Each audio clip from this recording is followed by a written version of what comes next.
Hello, it's Riley. I'm super excited to be back here making another video. This is my second video, so I'm feeling a little bit more confident now, feeling a little bit more official. Today I wanted to come on here and talk about the Loewe Spring Summer 24 show. Again, I have my notebook here. I have my Vogue Runway app. I'm drinking a Ghost energy drink in a fancy glass with a straw. I just whitened my teeth. And I thought this would be like a colored liquid because the can makes it look like one would assume that there's a ton of like red 40 dye in here, but there's not, which is, I guess, a good sign. It makes me feel a little bit healthier. But anyways, okay, let's get into it. So today we're looking at the Loewe Spring 2024 ready-to-wear collection. Loewe is one of my favorite brands right now. The brand is coming up on its, I believe, 10th year anniversary with Jonathan Anderson at the helm. As we know, he's also the creative director of his own brand, JW Anderson, which doesn't have a lot of overlap, I think, in aesthetics, but you can kind of still tell it's him. Like, he has his own personal flair. My favorite thing from JW Anderson, like the line, is the pigeon bag that he had. It's so creative and it's so cute, and I think there were a few other animals as well. I can't remember what they were, but I know the pigeon bag, I just picture like I'm carrying that bag, I'm living in New York. I don't know. It just makes me want to be in New York. Maybe because there's a bunch of like pigeons and rats everywhere. All the times I've been to Manhattan, at least. So it's fitting. It would be very fitting. So with this show being predominantly day looks, it is very unique that Anderson, he takes this as an opportunity to reinvent classics. When we are looking at the pieces, I mean, he's not reinventing the wheel, right? We have blue jeans. We have like an Oxford button-up shirt. We have blazers. We have shorts. It's really nothing new, perhaps nothing that we haven't seen before in terms of silhouette or what the actual item of clothing, like the actual garment itself is. So when we look at this collection, we see quite a few pieces that clearly could be more evening wear. Like specifically, I'm referring to like look 6. So these really sculptural, they look like literally like body jewelry. With styling, I think it absolutely could become an evening wear piece if it had a slip dress underneath or something a little more elevated on the leg. But what I love about Loewe is that they have it tied back with just a classic blue jean, which is very unique. I feel like we don't really think about an over-the-top ornate piece such as this tied back with just like a classic pair of blue jeans. It's very high-low, even though the entire outfit is obviously Loewe. Obviously, it's very expensive, but it's the idea of like, I'm throwing on this literally work of jewelry, work of art, and I'm pairing it back with my blue denim, to like a staple that everyone has in their closet. Like, who doesn't have a pair of blue jeans, right? But who has a piece of a sculpture from Loewe? Nobody. Or at least nobody that I know has this beautiful sculpture in their closet. When we look at the show as a whole, the first thing I recognize that I really appreciate is the lack of logoing, the lack of overly branding. It's a very, if you know, you know, style that Loewe uses. Right now, we're heading into a shift in trends. We're moving away from the overly branded, overly popularized logos. Like, we're not seeing as much of the GG Gucci logoing. We're not seeing as much of the LV logoing. I believe fashion is starting to shift into this quiet luxury mindset. When thinking about quiet luxury, I am really passionate about it. When I was doing my certificate course at Cornell, I did have a whole class that was on trend forecasting, and quiet luxury was my final project for it. So I did pull up my project just to cite my references. But anyways, when we talk about quiet luxury, some of the key observations is that consumers that partake in the quiet luxury trend, they're tired of the high fashion.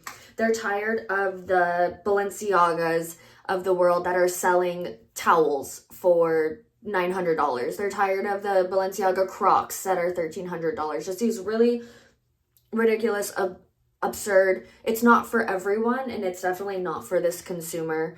I don't think there's a huge overlap of people that are shopping Balenciaga and Loewe, though I could be wrong. I mean, I could be. It wouldn't be the first time I was wrong. This is just my, my own thoughts and my own opinions. The quiet luxury trend, again, does appear to be appealing to the masses with that disposable income. Those that can spend it will spend it. So when we look at the true 1% right now, so like Bill Gates, for example, we don't see Bill Gates in head to toe like Gucci. That would be really cool, like to see him like that. But I think it would only be cool because it's so out of character for him, in the sense that it would look like comical. Like, why is Bill Gates wearing like a Gucci tracksuit? Consumers that have that really large disposable income to shop are opting for more quality items. So Brunello Cucinelli, Zegna, Loewe. So brands that really aren't in your face, overly branded is kind of the peak of quiet luxury. So like an item like Brunello Cucinelli, like you can tell from the paillettes and from the colors and from the knits that it's Brunello Cucinelli. The logoless security, this is another highlight that I had, is that retail crimes are a major problem in the minds of Americans. So more than 80% of the country thinks issues like in-store thefts are a problem for the nation. Removing a flashy logo that might provide a sense of security for the consumers, as they're very affluent, they don't want to be targeted. And it's like with the trained eye, you can recognize a designer item by its quality or a nod to its detailing. When I say that, like the first thing that comes to my mind is the Bottega Veneta Intrecciato. So with Bottega, they have a signature weave in which they put their leather pieces. It's like, that's how you know it's Bottega. It's not big branded like Bottega, Bottega, Bottega. It's just like the true craftsmanship. And I feel that way about Loewe as well. Like, it's the silhouettes of the bag. Like when you look at the flamenco, you know that that's a Loewe bag. It doesn't have to say Loewe all over it or in your face. You just kind of know, I guess. Another thematic element that we're seeing throughout this show that I kind of love is this really exaggerated high waist pant. And it is high waist to the max. I've never seen a pair of pants that high before. They look almost comical. They do look comical. It's really fun. But when you look into it a little bit deeper, so we know that Loewe is a Spanish house. And that it does have its Spanish roots, and that Jonathan Anderson takes quite a bit of inspiration from it. So it does appear that Jonathan Anderson found inspiration from the Matador silhouette, and which is kind of a callback to that really exaggerated high waist trouser. He did comment that there is a small corset inside of this pant, and that is the same detail that a bullfighter's costume traditionally has. So it's really fun to see that he likes to pull inspiration from the roots of the house, which is something not a lot of creative directors do. We do see a few other Spanish influences throughout his time at Loewe. So for example, we have the flamenco bag. So one of their classic silhouettes of bags, when you pull the side strings on the bag, it ruffles up at the top, and that is meant to imitate the hem of a flamenco dancer, which is, it's so fun. It's so creative. Like, I never would have thought, like, oh, the top of the bag looks like a flamenco dancer's hem of her dress. The next element I want to talk about is the blazers with the front pockets. So cool. Seriously, so cool. Like, this is look 28. It is so effortlessly cool, and this just goes back to Jonathan Anderson really reimagining these classic silhouettes, because without these front pockets, it's just a blazer, right? Like there's nothing really new or innovative necessarily about the silhouette on its own or the color pattern on its own, but the fact that he added those frontward pockets, I think brings this new life into a classic blazer. So again, when we talk about quiet luxury and it's like if you know, you know, this is one of those details, because on its own, you can't tell that this is Loewe. There's no logoing as far as I can tell. I mean, perhaps on the button, I don't know, I can't tell. Sometimes on the button, they will etch their name in or their logo. But beyond that, there's nothing that screams Loewe about this. It's those small details. The next eye-catching thing on this runway starts at look 12. So here we have this beautiful olive suede coat that is just beyond fabulous. I love this coat. I love the color of it. And paired on the model's back is a bag in the exact same fabrication. There's just something about keeping the textile the exact same and pairing the looks together to create a really overall cohesive look that's just over the moon fabulous. They even had this little detail where the model accidentally put the lapel, or I guess the train of her coat, into the top of the bag to make it look like an accidental oops, like I just threw on my bag and my coat got caught in it. I wish we could all just match our bags to our coats perfectly. I really enjoy this. These are my hobbies, is looking at fashion shows and talking about them. And I don't care what anyone says, because I think that it is cool. The first look that came out, I desperately want this knit shawl cape thing. The big chunky knit looks really elevated, and the large gold emblems going down the body just really elevate it beyond the look of I literally just threw a blanket over myself and I'm going out the door. And I don't care that it's not functional and that there's not armholes and that you're in a half of a sleeping bag zipped up. I don't even care if I can't use it, if I can't use my arms. I think it is so fabulous, and the length of it is perfect.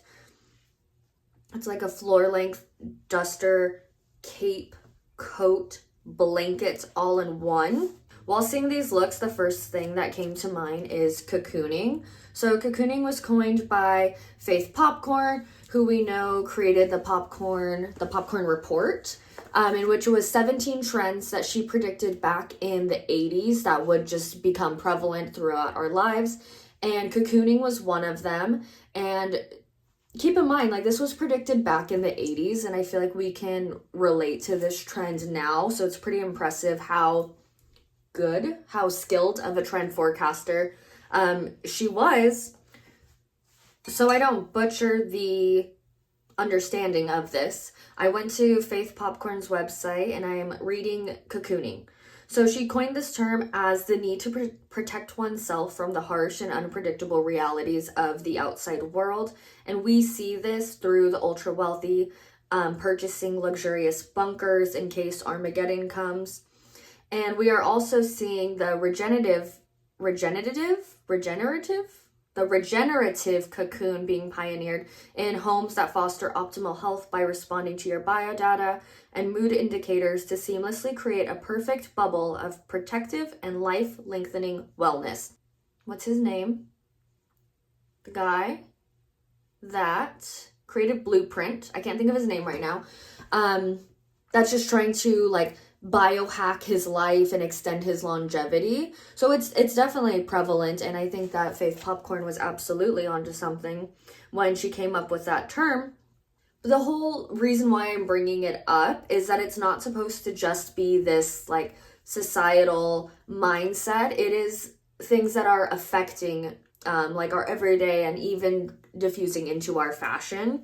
So for things like Loewe, that little blanket that we were looking at, the like cocoon, it goes deeper than the fact that this just visually looks like a cocoon. But it is true that we are being more secure and conscientious, and it does kind of tie back into the whole idea of quiet luxury. Like we're having that logoless security because we are, I guess, fearful. I guess we could say that consumers are fearful of what? I mean, the website says of Armageddon, which isn't great. And the last topic for this show that I want to talk about is the emergence of the squeeze bag. Now, I am obsessed with this bag. I think this is like peak luxury. I really want one of these bags because I think they are just so beautiful and versatile. I do believe the show before this, the fall 23 show, was the first time we saw the squeeze. I could be wrong though, which would be okay. Looking at look 3, that crocodile embossed squeeze bag with the gold chain hanging down, stunning. And on look 22, it's that same croc embossed but in a tan colorway. And I love the detailing that even on the like puffy handle, we keep that same fabrication throughout. Look 34, stunning. Like if gold chains, I think not everybody likes gold or gold chains on their bags, which is totally fine. I mean, this is a great option. They opted out of the chain links and used what looks like rope instead, and it just is so cool. It's so like casual, it's so effortless, and the size of this squeeze is like jumbo squeeze, extra large squeeze. It is so insanely fabulous, and the color, like this true pistachio green, I think is also great. Though with that rope detailing, I personally know I would prefer to style it like more spring, summer. I don't think that rope like that is really popular in fall and winter. But again, to each their own. If I owned that bag, I probably would wear it like religiously just because I think it's so fabulous. But the gold detailing on the remainder of the bags in the show, the remainder of the squeeze bags, is really phenomenal and just transcends the seasons a little bit better. Look 39, just this classic chocolate brown squeeze. Actually, this is black. This black squeeze bag with the gold chain, like that's an any season bag. That is a year-round, timeless, classic staple for a closet. With this bag, I do know that there is an extender chain as well, so it can be worn quite a few different ways. The models are wearing it up on their shoulder, but you can absolutely wear it as like a true little top handle, like a circle bag. That's really popular right now, like the half moon, so it would just kind of like sit like that. And then you could remove the like extender part of the chain so that it's not just like hanging down. It could be shortened. And you can also adjust the edge of the chain. You can adjust the chain. I guess if I had one, I would be showing you all, but I don't, so that's okay. We're just gonna imagine it with me now. Let's manifest the squeeze bag. Anyway, you can take the edge of the bag and the edge of the extender and you can make it long so that it can be worn as like a full drop bag, or it can even be worn as a crossbody squeeze bag. I wish they showed it on the runway so I could attach a photo here, but oh my gosh, so stunning. I am obsessed with this bag right now. I think this is like my top dream bag from Loewe. Maybe from any brand, I don't know. I really am obsessed with the squeeze and they are so popular right now. I feel like everyone has one but me, but it's okay. I'm not going to complain about it. I'm just going to work extra hard to get one day. So overall, I think my personal favorite looks, I can't pick just one. So we're going to pick a few of my favorites. I love look 44. The The peak of the jean, because of how like exaggerated of a high rise it is, like the peak of the jean hanging out, the deep V is so cool. It's like the small details like that make me happy. I don't know why I am the way I am, but obsessed. I love it. And that extra lapel, like the lapel on just one side, is really cool, very creative. I do love that really bright cobalt blue that's used and styled with the raffia squeeze bag is so good. It's just so good. I love this look. Another favorite look from this show is look 37. These pants, I thought they were corduroy at first, but after zooming in, I think they are like a shearling texture. So cool. I love a pant that has a texture on it. I always think that a pant should have either like a good fabric or a cool color. It needs something to pop and stand out, and I think these pants really hit the nail on the head. I mean, that like insanely high waist detail would do it on its own for me, but just that like shearling just adds an extra little pizzazz. And the double zip up sweater, I'm forgetting what these are called right now. It's not a polo, it's not a Henley. I'm blanking on the name of this sweater style, but the double collar is so cool. It's kind of reminiscent about, do you remember when people would wear like double polos? Like it would be one polo and then another polo on top with the collars double popped. I feel like that was a 2000s thing, or maybe I'm making that up, but I don't think so. I feel like I remember that happening. This is just that, but like 10 times more chic, 10 times more fashionable. And I really want that sweater and I wish I could recreate it, but I just don't know if it would have the same effect. I don't know. And I think the last look that I love like the most would be look number 7, just because that red is so radiant and it's so bright. I wish I could wear colors like this, but for some reason they just don't make me look good. But like seriously, so beyond stunning, beautiful. And even the jeans, I love that color wash of the jean. It's like the perfect blue denim. And I like the gold emblems too. I think the gold is really stunning, and I'm glad he did it with gold, not silver. Why? I don't know. Just personal opinion. And lastly, look number 14 causes me actual pain, and I will tell you why it causes me actual pain. This little skirt, I saw that skirt in person on a sales rack in my size. That skirt was available for $200, and I had it in my hands and I tried it on and it was so cute, and I thought, I'll wait till next time. I'll wait. And you know what? I waited and now it's gone. And it's like just gone. I don't know how I found it for such a good price. I don't know how I found it like in my size. It just felt like a perfect collision of everything right that should have been a sign for me to buy it, and I didn't, and I regret not buying it. So that's why I can't stand to look at this look now, because it causes me pain inside. But we live and we learn.